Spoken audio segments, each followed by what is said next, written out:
కరుణామయుడైన అల్లాహ్కు సంతానం ఉంది అని వారంటున్నారు. నిజానికి మీరు చాలా దారుణమైన విషయాన్ని తెచ్చారు. త్వరలోనే ఆకాశాలు పగిలి భూమి బ్రద్దలై పర్వతాలు తుత్తునీలైపోతాయేమో. కరుణామయుడైన అల్లాహ్కు సంతానం ఉందని వారు చేసే వాదన కారణంగా సంతానం కలిగి ఉండటమనేది కరుణామయుని ఔన్నత్యానికి ఏమాత్రం శోభించదు.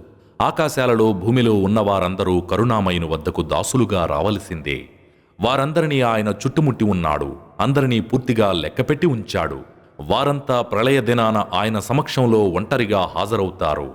నిశ్చయంగా విశ్వసించి సత్కార్యాలు చేసిన వారి ఎడల కరుణామయుడైన అల్లాహ్ ప్రేమానురాగాలను సృజిస్తాడు.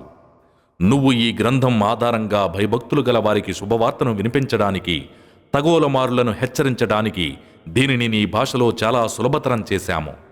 మేము వీరికి మునుపు ఎన్నో సమూహాలను తుదముట్టించాము. వారిలో ఏ ఒక్కరి జాడనైనా నువ్వు పసిగట్టగలుగుతున్నావా? లేక కనీసం వారి నిట్టూర్పునైనా వింటున్నావా?